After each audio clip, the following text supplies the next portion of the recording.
tanpa membuang masa, jom kita saksikan pula peserta kita yang ke-16, iaitu saudara Saiful Azizi bin Syarul Afnan dari IPCK Darul Aman dengan pidatonya yang bertajuk Masyarakat Tanpa Tunai Pemacu Ekonomi Digital. Assalamualaikum warahmatullahi wabarakatuh dan salam ekonomi buat semua.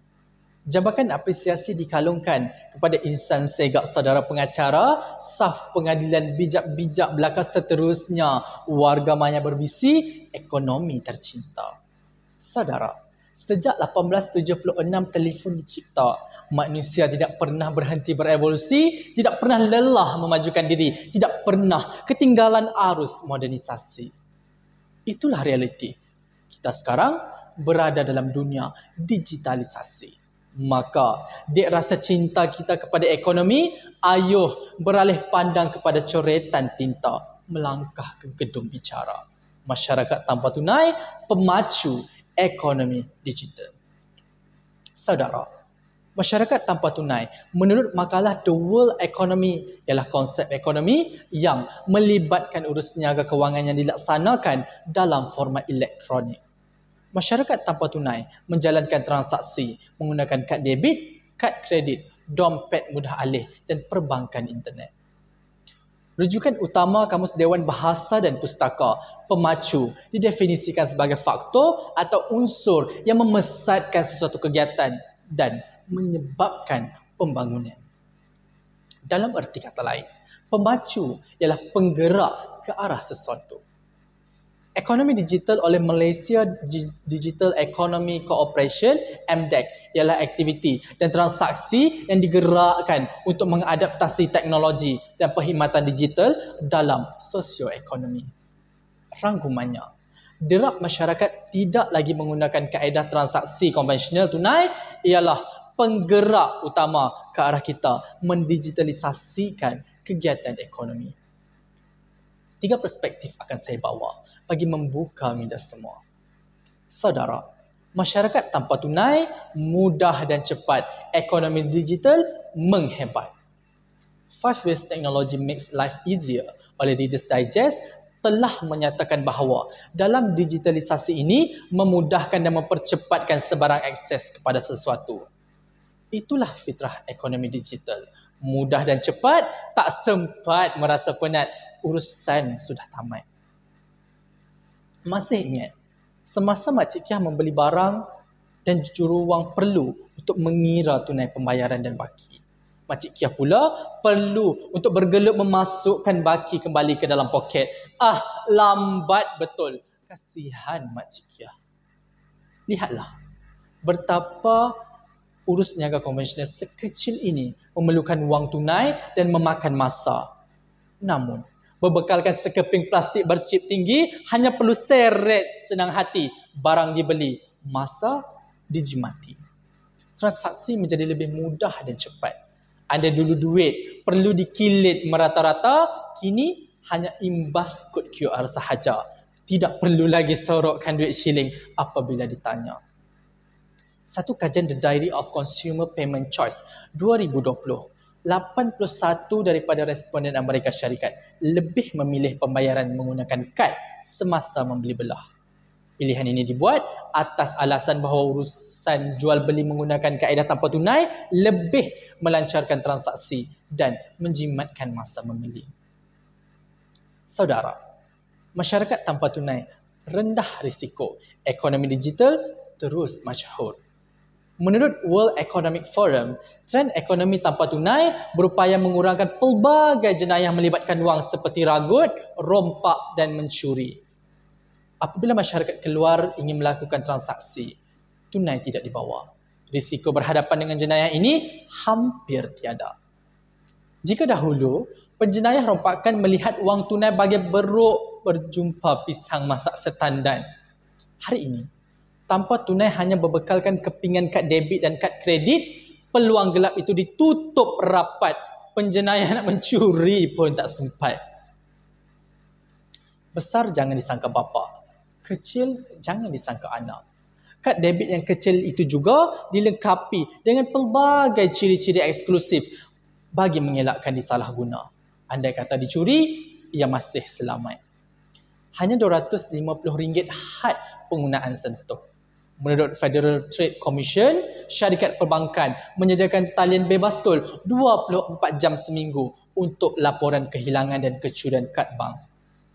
Kad yang dilaporkan akan disekat penggunaannya serta-merta dan sebarang transaksi tidak akan diterima. Masyarakat tanpa tunai lestari bumi. Ekonomi digital menjadi realiti. Apa makna revolusi? Jika alam menangis sendiri, menahan sakit menghadap insani yang rakus dalam kancah modernisasi, maka hadir digitalisasi untuk melestari. Bagi mencetak 500 juta keping wang kertas, 80 tan dakwat pencetakan diguna, 1,450 tan karbon dioksida terlepas ke udara dan 2 kilowatt elektrik tersisa. Pokok ditebang? Usah kata. Oleh itu, kaedah tanpa tunai, pilihan kita. Demi ekonomi digital, mesra flora dan fauna. Transaksi tanpa tunai menggunakan kad ataupun imbasan kod QR lebih melestarikan alam. Menurut petikan The Green Lantern 2009, wang kertas menggunakan sumber persekitaran lebih tinggi berbanding kad debit dan kad kredit. Bukan sahaja sukar diurus, malah merosakkan alam terus-menerus. Kad debit dan kad kredit ini kini hadir lebih mesra ibu bumi. Lambakan institusi perbankan melibatkan diri menghasilkan kad tanpa tunai eco-friendly. Cawangan Bank Amerika Syarikat misalnya mengeluarkan kad debit mesra alam yang dihasilkan daripada plastik kitar semula. 1 tan plastik dapat dihalang daripada mencemarkan apabila 1 juta kad debit dihasilkan. Tidak disangka, kad plastik yang mampu membeli sebiji Honda rupa-rupanya terhasil daripada longgokan plastik sisa. Saudara, melangkah keluar gedung bicara setelah 3 idea diutara. Kita rumus, ingat sampai bila-bila. Pertama, masyarakat tanpa tunai mudah dan cepat, ekonomi digital menghebat. Kedua, masyarakat tanpa tunai rendah risiko, ekonomi digital terus masyhur. Ketiga, masyarakat tanpa tunai lestari bumi, ekonomi digital menjadi realiti. Moga mata bertatap lagi agar ilmu dapat dikongsi. Salam sayang pencinta ekonomi. Terima kasih semua yang sudi bertahta di hati. Assalamualaikum. Wah, hebat betul peserta kita sebentar tadi. Saya juga sebenarnya tertarik dengan hujah saudara Saiful Azizi kita di mana ekonomi digital lebih cepat dan mudah. Pergi sahaja ke kedai, hanya dengan sekali sentuh kad kita, terus selesai urusan jual beli. Baiklah, kita teruskan pertandingan kita pada hari ini dengan menjemput peserta ke-17 Siti Aini Sofia binti Hasan dari IPCK Pendidikan Islam dengan pidatonya yang bertajuk Belanja Berhemat, Hidup Selamat. Bismillahirrahmanirrahim. Saudara dan saudari, firman Allah dalam surah Al-Furqan ayat 67 cukup indah. Dan mereka yang apabila membelanjakan harta, mereka tidak berlebihan dan tidak juga bakhil. Sebaliknya, perbelanjaan mereka itu adalah sederhana di antara kedua-duanya. Assalamualaikum dan salam literasi kewangan kepada kombinasi kehakiman yang berintegriti. Saudara dan saudari, pidato hari ini sangat dekat dengan kita, si penyimpan dan pengguna, si pelabur dan peniaga, si manusia yang punya pedoman bertajuk Belanja Berhemat, Hidup Selamat. Menurut Dewan Bahasa dan Pustaka, frasa belanja berhemat, hidup selamat bermaksud menggunakan wang dengan berjimat cermat dan berpada-pada supaya kehidupan aman sentosa. Persoalannya, bagaimanakah belanja berhemat menjamin hidup selamat? Bagi merungkai persoalan ini, 3 perspektif hujah saya unjurkan. Hujah pertama, cermat berbelanja melahirkan pengguna bijak aspirasi bersama. Setiap pengguna harus bijak berbelanja dengan rajin membuat tinjauan harga. Keperluan diutamakan dan pembaziran dihindarkan. Tarikh lupa dan label barangan perlulah disemak sebelum melakukan pembelian. Inilah antara ciri-ciri pengguna bijak kerana pengguna bijak akalnya banyak. Apabila mendengar kabar bahawa dalam masa 10 hari produk ini boleh memutihkan badan dan melangsingkan badan, terus kita melakukan pembayaran. Seharusnya berhati-hatilah ketika membeli produk kecantikan dan kesihatan. Pastikan ia sah dan mendapat kelulusan. Berita harian bertarikh 8 April 2014 melaporkan bahawa Biro Pengawalan Farmaseutikal Kebangsaan BPFK menerima laporan bahawa 2 pengguna berusia 14 dan 38 tahun mengalami sawan dan pendarahan ulcer 2 denau selepas dilaporkan mengambil sejenis produk makanan kesihatan yang dikilangkan di Kota Damansara, Selangor, dan produk tersebut dikesan positif mengandungi bahan racun berjadual Sibutramine. Bahkan masih ada lagi individu yang mudah tergoda dengan iklan yang menjanjikan pulangan berlipat kali ganda. Skim cepat kaya, gores dan menang, semuanya hanyalah ibarat menanam tebu di tepi bibir. Ingatlah saudara dan saudari, tiada jalan pintas dalam membina kekayaan. Adakah selamat hidup kita jika tidak berhemat dan tidak menjadi pengguna yang bijak? Fikirkan. Hujah kedua, kesederhanaan ketika mengurus wang, kunci bebas hutang. Saudara, ada orang berhutang kerana mahu menunjuk-nunjuk dan tidak kurang juga disebabkan terpaksa memenuhi tuntutan hidup. Namun, apa yang memilukan ialah masih ada lagi individu yang acah-acah kaya, memegang prinsip hidup biar papa asal berkaya. Akhirnya, mereka sanggup berhutang dengan institusi pinjaman tidak berlesen seperti Ahlong semata-mata mahu memenuhi kemahuan hidup. Cukup masa gagal bayar hutang, sagu hati berbentuk tumbuh rembatan ala-ala Cristiano Ronaldo cari santapan. Itulah bahana belanja sakan. Utusan Malaysia Online bertarikh 13 Oktober 2021 melaporkan bahawa sebanyak 644 kes dicatatkan oleh polis Diraja Malaysia melibatkan pinjaman wang tanpa lesen atau Ahlong bermula Januari 2021 hingga September yang lalu. Apabila diri sudah terjerat, semuanya sudah terlambat. Percaya atau tidak, laporan yang dikeluarkan Jabatan Insolvensi Malaysia pada November 2020 melaporkan wujud individu yang berusia 18 tahun sudah diisytiharkan muflis di Malaysia. Pengurus besar bahagian operasi Agensi Kaunseling dan Pengurusan Kredit AKPK, Nur Fazlin Zakaria pula berkata, punca paling popular yang menyumbang kepada masalah hutang sehingga diisytiharkan muflis adalah disebabkan oleh pengurusan kewangan yang lemah. Oleh itu, hidup ini biar bersederhana kerana takut nanti kita yang merana. Berhematlah ketika berbelanja supaya selamat hidup kita. Hujah ketiga, hemat berbelanja, perancangan kewangan jangka panjang diperkasa. Frasa kuno Spanyol yang diungkap oleh Ratu Isabella ketika menaklukki kota Andalusia sungguh menarik. Kata beliau, mustahil untuk aku tahluki kota dengan hanya duduk meratapi tanpa sebarang perancangan yang rapi. Lantas, ini membuat saya tersedar betapa ruginya kita jika asyik alpa dan leka dalam merancang kewangan di usia muda. Saudara, cara yang paling terbaik adalah simpan dahulu, baru berbelanja. Dengan berbelanja secara berhemat, saudara dan saudari boleh menyisihkan sebahagian wang untuk insurans dan takaful pendidikan seperti takaful intelek yang ditawarkan oleh Etika Family Takaful Berhad bagi merancang dana pendidikan untuk anak pintar anda. Contohilah saudara Muhammad Rizqan Aizani bin Ramlan yang berjaya menyelesaikan hutang pinjaman Perbadanan Tabung Pendidikan Tinggi Nasional dengan menjual semula emas seberat 100 gram kepada Public Gold pada pagi Khamis 8 April 2021 untuk melangsaikan keseluruhan pinjaman pendidikan yang beliau galas sejak 9 tahun yang lalu. Jelaslah bahawa perancangan kewangan jangka panjang dapat diperkasa dengan berhemat ketika berbelanja bagi menjamin kestabilan kewangan kita. Saudara dan saudari, Ananda kirimkan satu formula untuk anda.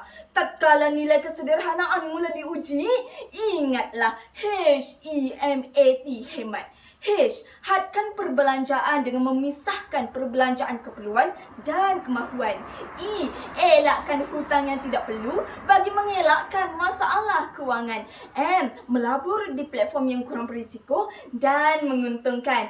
A, analisa dan merangka bajet bulanan setiap bulan. Dan T, tekal menabung demi masa hadapan. Maka bangun rakyat Malaysia, bangun. Kita perlu bangkit bersama, berhemat dalam belanja agar selamat hidup kita. Ingatlah, belanja berhemat, hidup selamat. Sri Kandi mengundur diri. Saya sangat setuju dengan saudari Aini Sofia kita sebentar tadi. Kita amalkan hemat untuk kesejahteraan hidup, terutamanya pada masa hadapan kita sendiri. Baiklah, seterusnya saya mencuba pula peserta ke-18, Siti Hanisa binti Saad dari IPCK Pendidikan Islam dengan pidato yang bertajuk Bijak Urus Wang, Kunci Bebas Hutang. Mampukah kita mengecapi kebahagiaan ibarat menikmati angkasa yang terang tetapi hidup kita dilingkari dengan masalah hutang? Berjayakah kita sekiranya memiliki harta yang banyak namun tidak mampu menguruskannya sehingga membawa kepada kemusnahan diri sendiri? Bismillahirrahmanirrahim. Assalamualaikum dan salam literasi kewangan. Hadirin, pepatah Jepun menyatakan, mendapatkan wang adalah seperti menggali dengan jarum, tetapi membelanjakannya seperti air meresap ke pasir. Justru berpaksikan pepatah tadi, saya terpanggil untuk membawa sebuah pidato yang bertajuk Bijak Urus Wang, Kunci Bebas Hutang. Saya pasti hadirin teruja untuk mendengar definisi tajuk pidato saya. Frasa bijak urus wang bermaksud bagaimana aliran wang direkodkan secara konsisten dan berdisiplin. Sementara frasa kunci bebas hutang merujuk kepada bagaimana pengguna membaiki debit dan kredit serta transaksi masing-masing dengan aplikasi inovasi bersulamkan teknologi maklumat untuk memastikan mereka bebas hutang.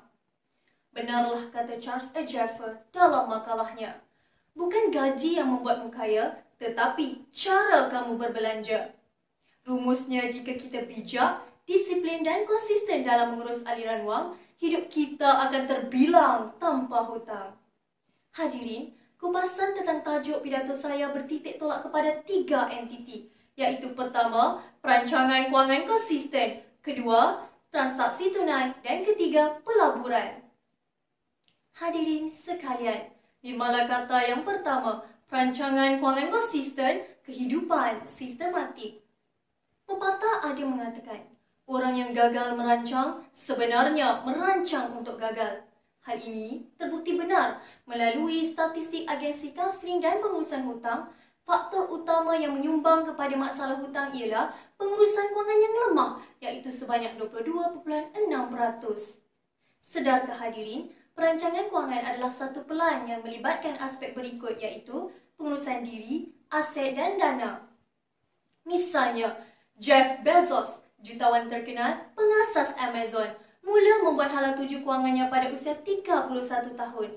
Setelah 25 tahun, Amazon berjaya mencatat keuntungan yang konsisten kerana beliau berjaya mengurus diri, aset dan dana dengan bijak.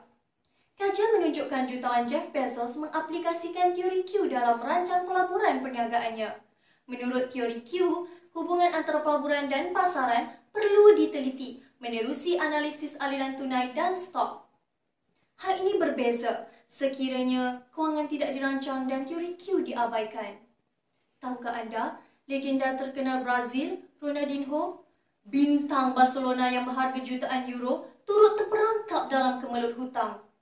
Akibat tidak mampu mengurus diri, aset dan dana, beliau kini hanya memiliki 5 euro dalam akaun banknya dan berhutang sebanyak 1.75 juta euro. Sungguh menyedihkan. Hadirin, masih bersama saya? Mari teruskan eksplorasi di malakata yang kedua, transaksi tunai, wahana perbelanjaan. Transaksi tunai ialah urus niaga apabila pembayaran diselesaikan dengan serta-merta. Senang cerita, kita beli terus bayar. Manakala transaksi kredit bermaksud bayaran diselesaikan pada masa akan datang. Pendek kata, ambil barang dahulu, bayar kemudian. Sikap suka menggunakan transaksi kredit seperti kad kredit dan pinjaman ahlong membawa perkara yang negatif seperti bebanan cas tambahan dan gandaan kemampuan pembelian melalui hutang. Ramai dalam kalangan kita yang tidak menyedari akan keburukan hal ini. Kad kredit adalah sama seperti ahlong. Itulah yang dikatakan oleh Dr. Elizabeth Warren, Profesor Undang-Undang Universiti Harvard, Amerika Syarikat. Oleh sebab itu, transaksi tunai adalah pilihan yang tepat bagi memastikan kita mengetahui aliran wang secara komprehensif dan efektif. Natijahnya, pengguna akan lebih berwaspada dan proaktif dengan berbelanja mengikut kemampuan. Akibat sikap suka berhutang, berlakunya ketidakstabilan emosi, jiwa tidak tenteram dan hidup dalam tekanan yang hebat.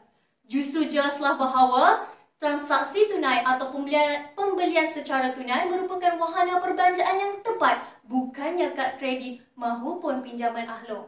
Tunai atau kredit? Tepuk dada, tanya diri anda. Hadirin sekalian, sedikit-sedikit lama-lama menjadi bukit. Peribahasa ini membawa kepada nirmala kata saya yang ketiga, pelaburan bijak, jaminan masa hadapan. Kamus pelaburan menakrifkan pelaburan sebagai penggunaan wang bagi aktiviti tertentu yang diharapkan dapat menghasilkan pulangan yang lebih pada masa hadapan. Sebagai contoh, saya telah membeli insurans pendidikan pada usia 15 tahun dengan nilai RM100 sebulan. Pada usia 20 tahun, saya telah memiliki RM6,000 bagi perbelanjaan pendidikan saya. Banyakkah nilai pelaburan saya? Tidak cukup dengan itu. Nama Azizi Ali sudah pasti tidak asing lagi. Beliau merupakan seorang pelabur hartanah. Beliau mula melabur pada usia 25 tahun dan kini berjaya menjadi jutawan terkenal pada usia 36 tahun. Pada awalnya, Azizi Ali turut mengalami pasang surut dalam dunia sahamnya. Namun berkat usahanya yang berterusan, beliau kini berjaya menempah nama dalam dunia pelaburan hartanah. Implikasinya, jika kita mula membuat pelaburan, kita boleh menambahkan jumlah wang yang diperoleh, ibarat menyediakan payung sebelum hujan. Ternyatalah bahawa pelaburan bukan sahaja mengelakkan kita daripada masalah hutang, malah menjamin masa hadapan yang lebih cerah. Hadirin sekalian, sudah terang lagi bersuluk. Setiap individu perlulah bertindak bijak dalam menguruskan wang perbelanjaan seharian mereka. Saya ingin bertanya, maukah anda hidup dalam suasana yang penuh dengan masalah hutang? Pastinya tidak mahu. Oleh itu, slogan "Saya pilih untuk urus" amatlah tepat dan perlu disokong. Kerana setiap yang berlaku tertakluk kepada diri kita sendiri. Jadilah rakyat Malaysia yang berdisiplin dan berwawasan tinggi supaya kita dapat menguruskan wang perbelanjaan dengan sebaiknya demi kemaslahatan diri. Ingat, bijak urus wang, kunci bebas hutang. Sekian, terima kasih. Betul kata saudari Siti Hanisah kita, bijaklah menguruskan perbelanjaan seharian kita supaya nanti kita tidak dibelenggu dengan masalah kewangan seperti hutang keliling pinggang. Baiklah, jom kita saksikan pula peserta kita yang ke-19, Saudari Sulaini binti Zardad dari IPGK Keningau dengan pidatonya bertajuk Pelaburan Usia Muda Menjamin Kesenangan Hari Tua. Mengapakah kita perlu melabur awal, iaitu pada usia muda? Pastinya adalah untuk menjamin kesenangan hari tua. Assalamualaikum warahmatullahi wabarakatuh. Salam sejahtera, salam keluarga Malaysia. Kita jaga kita. Terima kasih pengerusi majlis, kombinasi hakim yang arif lagi bijaksana yang sedang menjunjung mahkota keadilannya, penjaga masa yang sentiasa peka dengan detak jamnya, serta hadirin hadirat yang dihormati.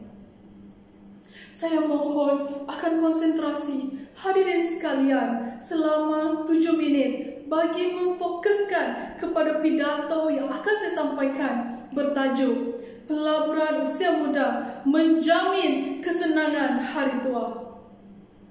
Hadirin yang dikasihi, pelaburan ialah sejumlah wang yang dijadikan penanaman modal untuk dilaburkan dalam suatu usaha niaga dengan harapan mendapatkan keuntungan yang berlipat ganda.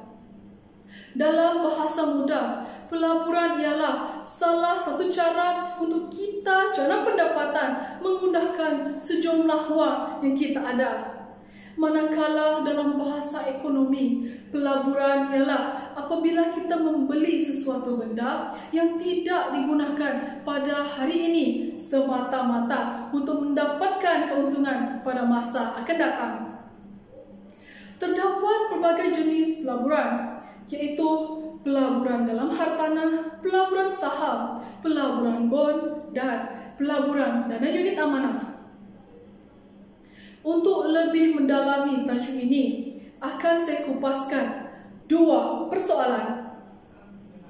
Persoalan yang pertama, kepentingan pelaburan sejak muda untuk memudahkan kehidupan hari tua. Sidang hadirin sekalian, perlu kita ketahui pada usia-usia tua, kudrat untuk bekerja kian berkurang. Di manakah, bagaimanakah untuk kita mencari sumber pendapatan bagi melangsungkan kehidupan?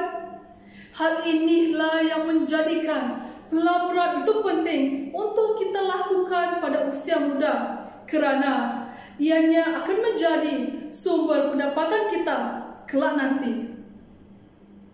Satu lagi perkara yang menjadikan pelaburan itu penting, yaitu kebanyakan rakyat Malaysia pada usia tua menghidap penyakit kronik. Dengan adanya pelaburan pada usia muda, keperluan wang untuk menjalankan apa-apa operasi atau membeli ubat-ubatan tidak lagi dirisaukan. Lihatlah hadirin hadirat sekalian, sebegitu pentingnya pelaburan pada usia muda yang dapat memberi jaminan keselesaan pada hari tua kita.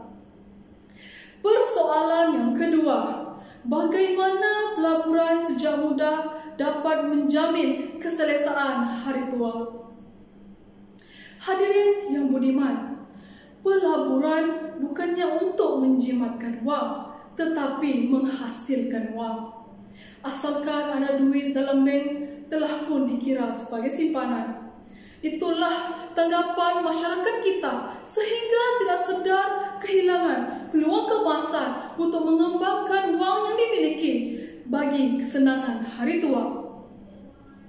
Untuk lebih mudah menjelaskan persoalan kedua ini, akan saya sertakan contoh melalui jenis pelaburan yang telah saya nyatakan pada awal pidato, yaitu pelaburan dalam hartanah.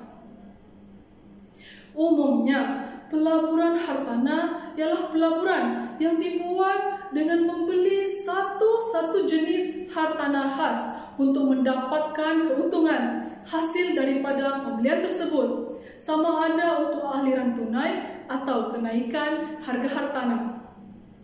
Jenis pelaburan hartanah bukan sahaja di atas tanah, tetapi juga melibatkan harta seperti rumah, komersial, dan emas. Dengan membuat pelaburan hartanah sejak muda yang nilainya semakin hari semakin meningkat, pasti mendatangkan keuntungan yang berlipat-lipat ganda. Hadirin sekalian, sebagai contoh, kita membeli sebuah rumah 2 tingkat dengan nilai 630,000 pada tahun 2021 ini. Tanpa menunggu lama, pada tahun depan, yaitu tahun 2022 sehingga tahun 2023, telah pun dijangkakan nilai sebuah rumah akan meningkat sebanyak 3% minimum sehingga 12% maksimum. Jelaslah bahawa sekiranya pada tahun 2021 kita berumur 20 tahun, 30 tahun akan datang pada umur kita 50 tahun. Nilai sebuah rumah itu boleh mencecah puluhan juta yang dapat kita jadikan sumber pendapatan dalam sekali jual sahaja. Akan betapa senangnya hari tua kita. Hadirin yang berbahagia, sebagai kesimpulan, mulalah melabur dari sekarang kerana tiada istilah terlalu mudah untuk mula melabur. Dalam pelaburan, kita perlu yakin akan perkembangan wang kita seperti pepatah Melayu mengatakan, sedikit-sedikit lama-lama jadi bukit. Nescaya permulaan yang baru dan baik pasti membuahkan hasil yang lumayan kelak nanti, lebih-lebih lagi pada usia kita yang sudah berumur. Tidakkah kita ingin hidup dalam kesenangan tanpa belenggu hutang pada usia kita yang sudah tiada kudrat lagi? Diharapkan juga agar lebih ramai rakyat Malaysia melabur kerana dengan pelaburan kita secara tidak langsung telah membantu mengurangkan kadar inflasi ekonomi negara. Demikianlah pidato saya kali ini. Sekian, wabillahi taufiq wal hidayah. Assalamualaikum warahmatullahi wabarakatuh. Pak kata saudari Sulaini, jom kita melabur di usia muda supaya pada hari tua nanti boleh hidup senang tanpa hutang keliling pinggang. Baiklah, sekarang saya menjemput pula peserta yang mendapat undian yang ke-20, Saudari Zikriah binti Zakaria dari IPCK Pendidikan Islam dengan tajuk pidatonya, Bijak Urus Wang, Kunci Bebas Hutang. Bismillahirrahmanirrahim. Hikayat Sang Kancil menyuguhkan kebijaksanaan dalam suai berlimpah. Idea cemerlang Sang Kancil, walau bertubuh kecil mengolah akal fikirannya, maka tumbanglah si badan besar. Kebijaksanaan ini merupakan pedagogi yang tidak pernah didendangkan. Mengandalkan kebijaksanaan Sang Kancil dan pedagogi tidak didendang, ahli dalam jurnal Sultan Alauddin berlandaskan teori kebaikan Al-Ghazali merungkai bagaimana untuk kita bijak urus wang agar kita bebas hutang merupakan maudud pidato saya. Assalamualaikum warahmatullahi wabarakatuh dan salam literasi kewangan. Masih berinspirasi daripada bijaknya Sang Kancil dan pedagogi tidak didendang? Cuba intai dalam poket hadirin. Sudah cukup bijakkah mengurus wang atau masih menambah hutang? Bagaimana Sang Kancil bijak mengolah minda? Maka hadirin juga perlu bijak merenung ke langit, berpijak di bumi untuk memukar cara terbaik mengurus wang, kerana frasa bijak urus wang menuntut kita memastikan bagaimana aliran wang direkodkan secara berdisiplin dan konsisten.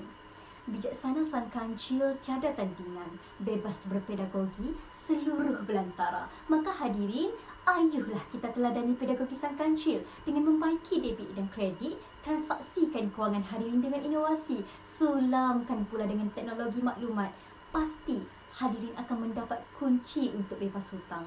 Kalau Sang Kancil dirimba terus mengembara, saya di sini ingin terus menjentik minda hadirin untuk menambah wawasan kewangan menerusi 3 hikayat bijak.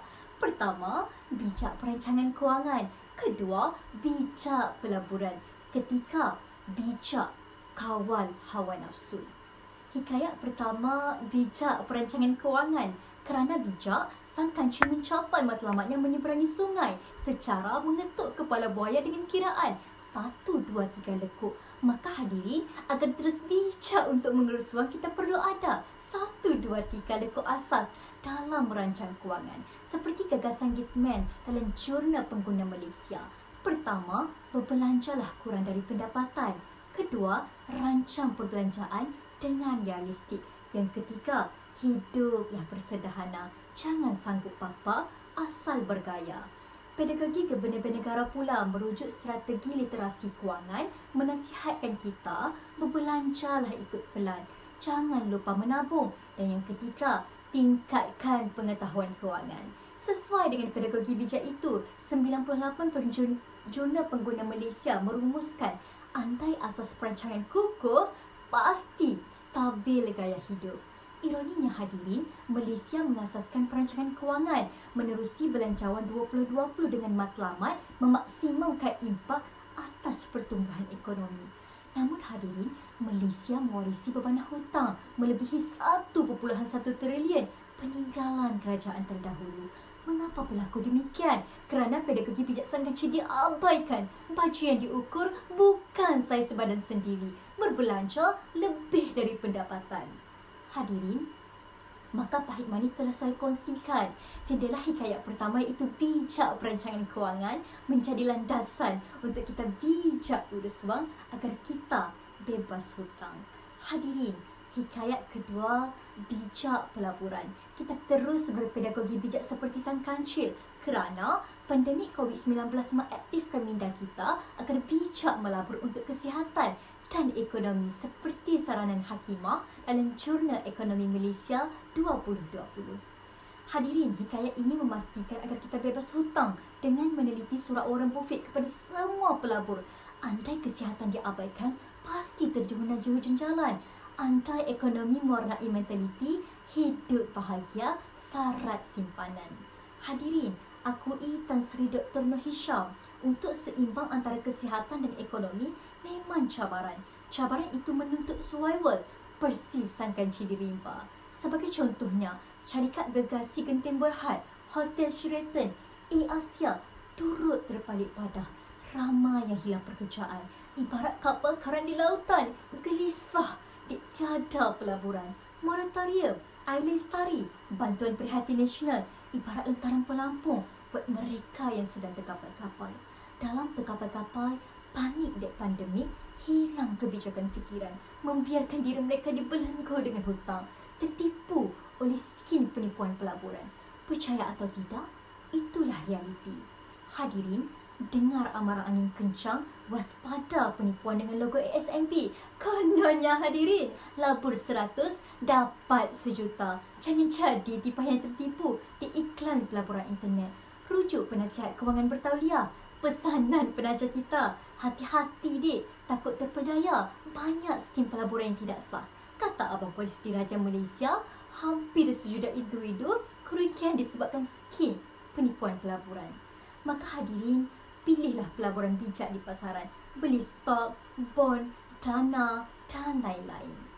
Izharlah, marilah kita melabur sebijak sang kancil. Bijak guna dana, tidak beremosi dalam pelaburan. Agar apa? Agar kita bebas hutang. Hadirin, hikayat ketiga, bijak kawal hawa nafsu. Tatkala nafsu menguasai minda, pedagogi bijak sang kecil dilupakan. Bak kacang lupakan kulit. Sesuai dengan data Jabatan Insolvensi Malaysia, 24,000 individu diisytiharkan muflis di Alpa mengawal hawa nafsu. Saudara dan saudari, hakikat sebenarnya mengawal nafsu tidaklah semudah disangka apabila kesederhanaan seperti pesanan Dr. Ashraf Wajdi kita abaikan. Satu patos, beli dahulu kakak, bayar kemudian pun tak apa. Ambil je makcik, kad kredit kan ada. Sudah menggugah iman. Saudara dan saudari, pedagogi sang kancil mengajak kita melontar mentaliti kewangan bingkini sejauh-jauhnya. Bijak kewangan melantai bagaimana kita mengawal gelombang nafsu, berpaksikan amanah, jangan cuik hak orang, tidak beremosi dan jangan jadi hamba wang. Saudara dan saudari, telah saya hikayatkan kunci untuk kita bebas hutang menerusi 3 pedagogi bijak. Pertama, bijak perancangan kewangan. Kedua, bijak pelaburan. Yang ketiga, bijak kawal hawa nafsu. Kerana bijak, kini kancil bebas meneliti jalan raya negara. Moga bijak juga hadirin dalam mengunci dan membuka peti kewangan. Agar apa? Agar hidup kita tidak dilingkari hutang. Assalamualaikum warahmatullahi wabarakatuh. Sekian, terima kasih. Pidato yang sangat bernas daripada peserta kita sebentar tadi. Pak kata saudari Zikriah kita, bijaklah perancangan kewangan, bijak pelaburan dan bijak kawal nafsu supaya terjamin masa hadapan kita. Sedar tak sedar, kita sudah sampai ke penghujung acara kita pada hari ini. Dengan berakhirnya pidato peserta kita yang ke-20 tadi, maka berakhirlah sudah pertandingan pidato literasi kewangan peringkat antarabangsa tahun 2021 peringkat separuh akhir. Segala kekurangan yang berlaku sepanjang pertandingan kita berlangsung, kami memohon beribu kemaafan. Pihak penganjur juga ingin mengucapkan beribuan terima kasih kepada semua penonton yang sudi meluangkan masa bersama-sama memeriahkan pertandingan kita pada hari ini. Dari mana asalnya? Usah diusul. Molek budinya, mendambat hati. 2-3 bicara, salah tersasul, jangan disimpan di dalam hati. Sebelum kita melaburkan tirai pertandingan kita pada hari ini, saksikan dulu tayangan video khas buat penonton di rumah. Sekian, berjumpa kita lagi pada pertandingan yang akan datang. Wassalamualaikum warahmatullahi wabarakatuh.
Jadi, sebagai pembangkang yang baik, kami menuntut agar usul ini kita tolak bersama warga Dewan. Iaitu ke arah kita bergerak menjadi masyarakat 5.0 ini sudah jelas kita lihat kerana apa? Kerana itulah yang kami cuba lampirkan dalam konsep perwakilan kerajaan ini. Menjadikan sebagai satu tambahan kepada aspirasi kita untuk menyelesaikan kerana isu-isu ini juga isu-isu yang kritikal warga Dewan sekalian. Dan perkara ini masuk kosmetologi, masuk sinergi fashion. Lantas yang masuk bukanlah mereka yang betul-betul minat ataupun mempunyai kemahiran dalam bidang tersebut. Masalah konsep di pihak kerajaan pada hari ini apabila mereka bercerita mengenai frasa menggalakkan. Bila kita bercerita mengenai frasa menggalakkan, tak kala tuntutan semasa pemain industri inilah untuk kualiti graduan tiga-tiga bidang ini ke arah perpaluhan kosong.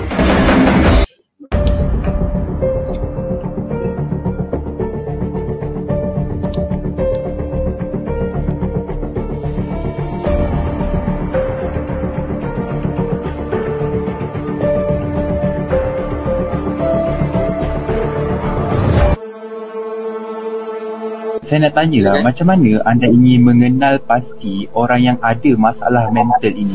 Dan berharap agar lebih ramai belia melibatkan diri dalam institusi. Buli itu boleh kekal bersiar-siar di luar, berjalan dengan keseronokan ke sana ke sini. menggambarkan kerencaman kaum dalam negara kita, Tuan Yang di-Pertua Dewan. Perkara kedua, Itu, di meja perwakilan pembangkang, bagaimana kami mahu menolak usul perdebatan? Kami Itu sebenarnya pembawaan kerajaan pada hari ini, mereka membawakan kepada kami perlu mencapai matlamat kebangsaan. Subjek kerohanian, sukan maupun kurikulum. Itu Bismillahirrahmanirrahim. Salam perdebatan. Saya titipkan buat kesemuanya. Semata-mata untuk menunjukkan bahawa kelas kafah ini sudah mensyukur. Mereka ini hanya melaksanakan pendidikan yang dalam jangka masa yang singkat, namun kualiti mereka adalah sangat tinggi.